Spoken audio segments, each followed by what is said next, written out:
Est-ce que tu veux savoir comment faire pour vendre plus et mieux? Comment faire une vidéo qui vende? Je vais te dévoiler mon secret dans ce podcast. Bonjour et bienvenue sur le podcast des néo-vidéo marketeurs. Ce podcast s'adresse essentiellement aux chefs d'entreprise, micro-entrepreneurs, freelance, indépendants, coachs, consultants. Et si toi aussi tu souhaites développer ton business grâce au marketing vidéo, ce podcast est fait pour toi et il n'y a qu'un seul maître mot, sois unique, pense différemment. Salut amis entrepreneurs, je te remercie d'écouter ce podcast et je te rappelle que ça serait sympa si tu pouvais t'abonner à cette chaîne de podcast et puis en parler autour de toi. Voilà, ça me permettra de me sentir soutenu. Ça me fera plaisir en tous les cas et surtout ça me permettra d'être motivé à te partager de nouveaux contenus dans ce podcast parce que j'ai envie de t'aider.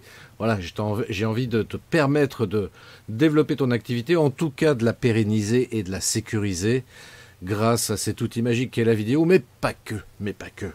C'est pour ça que ce podcast s'appelle les néo-vidéo marketeurs, parce qu'on parle de marketing, mais on parle aussi de tout ce qui concerne le développement perso, le mindset, enfin bref, toutes ces choses qui sont inhérentes à l'être humain et dont on a besoin justement à travailler pour nous permettre justement de continuer à faire ce qu'on fait.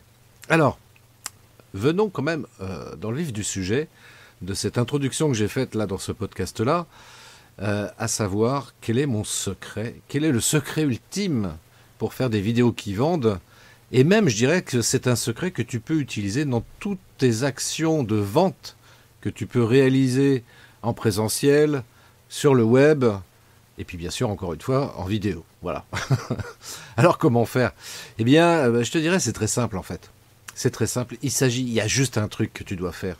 C'est jouer sur l'émotion. Alors, quand je dis jouer, qu'on s'entende bien. Il ne s'agit pas de faire de la manipulation. Il ne s'agit pas de manipuler les gens en jouant justement sur leurs émotions. Parce que si tu fais ça, on va pas être copains parce que moi je considère que c'est pas très éthique.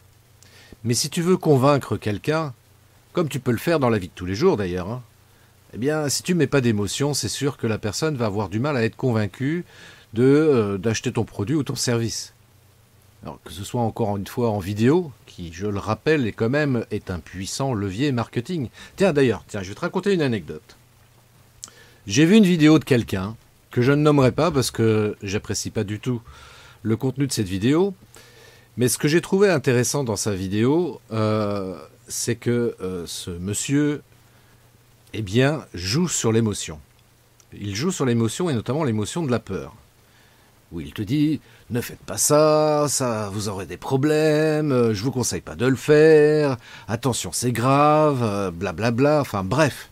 Il crée un énorme sentiment de peur, si bien que, quand tu as fini de regarder sa vidéo qui dure 20 minutes quand même, tu dis waouh, effectivement le gars il m'a mis un doute, je vais pas faire ce que j'avais éventuellement envie de faire parce que le mec il me fait douter et il a créé en moi une peur tellement importante que du coup je vais l'écouter lui et pas les autres.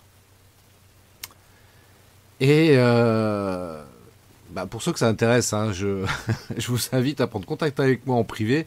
Je vous dirai, on peut se faire une visio ensemble, je vous dirai pourquoi j'ai trouvé cette vidéo pas très bienvenue et pas très éthique surtout.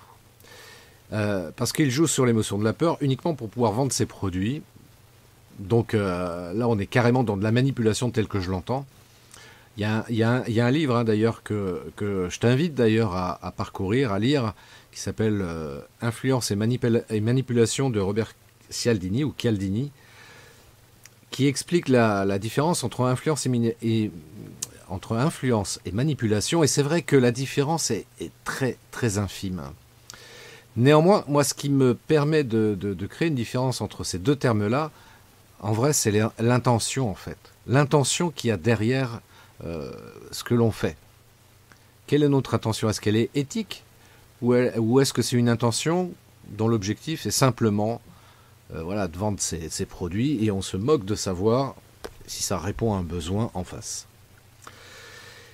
Et tout ça pour dire que effectivement, jouer entre guillemets sur les émotions des prospects, c'est une technique qui fonctionne à tous les coups parce que tu l'as certainement déjà testé toi-même. Je veux dire, t'as été voir un film, par exemple, et puis t'en parles à un ami, puis t'as tellement adoré le film que tu mets de l'émotion quand tu lui expliques le film que tu as vu, que tu lui racontes un petit peu ce que tu as ressenti, ce que tu as vécu, etc. Bref, on sent une émotion chez toi que tu partages, qui est communicante, et du coup, la personne est convaincue et se dit, ouais, tiens, pourquoi pas, je vais aller regarder le film, et puis peut-être quand elle va voir le film, elle va dire, ouais, bof, pas terrible en fait ce film. Sauf que tu as réussi à la convaincre d'aller le voir, quoi. Et ça, voilà, c'est exactement ce genre de méthode-là que tu peux utiliser justement pour pouvoir vendre plus et mieux. Jouer sur l'émotion. Toutes et tous, et moi le premier, tous nos actes d'achat, ça a été démontré dans les neurosciences, tous nos actes d'achat sont régis par nos émotions. On va acheter une maison parce qu'on a un coup de cœur, comme on dit. Voilà, j'ai eu le coup de cœur pour cette maison, je l'ai achetée. Voilà, et puis après, on va rationaliser les choses en disant, oui, tu comprends, là, il y a un beau salon, il fait 50 mètres carrés, il y a un grand terrain, on va pouvoir y installer une balançoire pour les enfants, etc. et tout. Sauf que, à la source, à la base de la base, c'est d'abord l'émotion qui t'a décidé à acheter cette maison. Et c'est valable pour tous nos actes d'achat. Réfléchis bien 2 petites minutes, tous tes actes d'achat que tu peux faire. Le dernier que tu as fait, est-ce que vraiment, honnêtement, tu l'as fait de manière rationnelle? En te disant, voilà, j'achète cette voiture parce que elle consomme peu, etc. Alors, c'est peut-être des arguments, effectivement, que tu as pris en compte pour acheter ta voiture, mais cette voiture-là, précisément, celle que tu as achetée précisément, c'est tout simplement parce qu'elle a généré une émotion en toi. La couleur, peut-être, la forme, je sais pas moi, l'intérieur qui était bien décoré, bien disposé, le tableau de bord, tout ça. Et c'est uniquement sur nos émotions. Et c'est comme ça, en fait, que les publicitaires fonctionnent. Regarde les pubs à la télé. Et c'est très significatif, par exemple, quand il s'agit de montrer un produit alimentaire, tu vois, une barre chocolatée. Tu vois, on te fait un gros plan sur la barre chocolatée qu'on coupe en deux. Voilà, on te montre bien ça. Et déjà, rien qu'en voyant ça, tu es déjà en train de saliver, tu vois. Il n'y a rien de rationnel là-dedans. C'est purement biochimique, c'est juste ça. Et c'est l'émotion qui te fait dire, ça a l'air d'être bon ça. Ah ouais, tiens, je vais me l'acheter, cette barre chocolatée, elle a l'air trop bonne. Voilà, sauf qu'il n'y a rien de rationnel. Tu n'es pas là en train de regarder les composants, qu'est-ce qu'il y a comme produit, comme ingrédient, est-ce qu'il y a de l'huile de palme à l'intérieur. Alors après, par la suite peut-être, effectivement, ce sont des éléments que tu vas prendre en compte pour valider ton acte d'achat, mais spontanément, ce qui te donne envie d'acheter le produit ou le service, c'est l'émotion qui te permet de faire ça. Et donc par rapport à tes prospects, c'est exactement de la manière que tu dois faire. C'est-à-dire que quand tu as un prospect, tu dois jouer sur l'émotion. Alors, il peut y avoir différentes techniques par rapport à ça. C'est par exemple raconter une histoire. Une histoire, c'est mieux de raconter une histoire qui s'est réellement passée, tu vois.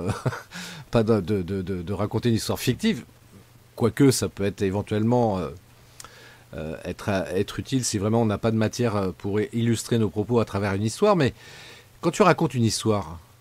Parce que nous, on adore les histoires. Rappelle-toi, quand on était enfant, on adorait qu'on nous raconte des histoires, ou on adorait lire des histoires. Et encore aujourd'hui, quand on va au théâtre, quand on va au cinéma, voilà, ce sont des histoires qu'on nous raconte.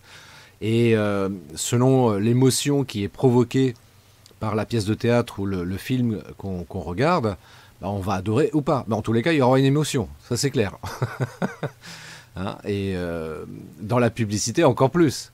Dans la publicité, on va vraiment prendre le temps de regarder les pubs. Même, tiens, le mieux c'est de couper le son pendant les pubs. Bon, tu le fais peut-être déjà d'ailleurs, parce que c'est vrai que des fois c'est saoulant. Mais justement, coupe le son et regarde juste les images. Regarde juste les images et regarde et observe de quelle manière ils mettent en place une séquence d'images qui vont forcément générer une émotion derrière, quelle qu'elle soit. Et c'est ça qui fait que ça fonctionne, une pub.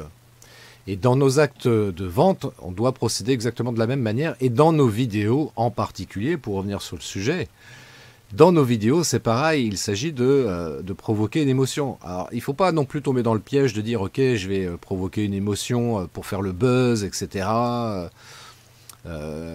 en mettant un message clivant par exemple, qui peut être très provoque et forcément pas très bien perçu. Et puis après, faut que toi-même tu l'assumes, parce que forcément tu vas être sujet aux critiques, aux colibets, et que sais-je encore. Donc il faut pouvoir assumer et gérer ce genre de situation après par la suite. Mais essaye déjà de provoquer une émotion très simplement, tu vois, dans tes vidéos, en illustrant tes propos avec des histoires, et ça peut être pas mal.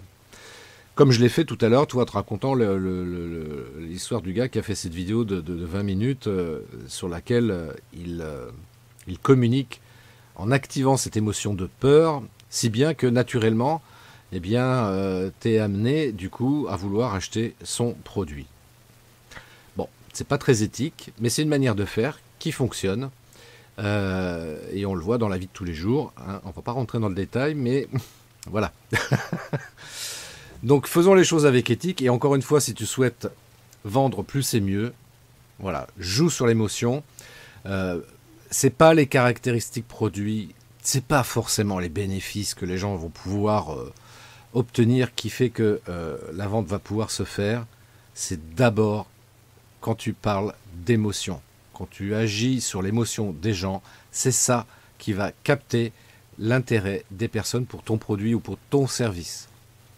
Si tu souhaites qu'on en discute tous les deux ensemble, je t'invite à me contacter et on peut échanger et voir dans ton cas personnel, dans ta situation personnelle, comment on pourrait mettre en place ça. Et c'est ce que je partage d'ailleurs dans mon livre, hein, le marketing vidéo, dans la 3e partie notamment. On travaille un petit peu là-dessus justement pour pouvoir te permettre de développer ça. Dans la 3e partie, il y a une partie où je parle du neuromarketing. Le neuromarketing qui est vraiment un outil extrêmement puissant s'il est bien utilisé justement pour activer la décision d'achat chez les prospects. Je te souhaite une magnifique journée. Je te donne rendez-vous pour un prochain podcast. À très bientôt. Ciao. Merci d'avoir écouté cet épisode de podcast des Néo-Vidéo Marketeurs. Si tu as une question ou un commentaire, contacte-moi directement sur christophetrain.fr. Je me ferai un plaisir de te répondre rapidement. Et si tu m'écoutes via Apple Podcast, eh bien n'hésite pas également à me laisser un avis 5 étoiles et un commentaire. Ça me fera plaisir. Je te souhaite une très très belle journée et je te donne rendez-vous pour un nouvel épisode très très bientôt. Ciao.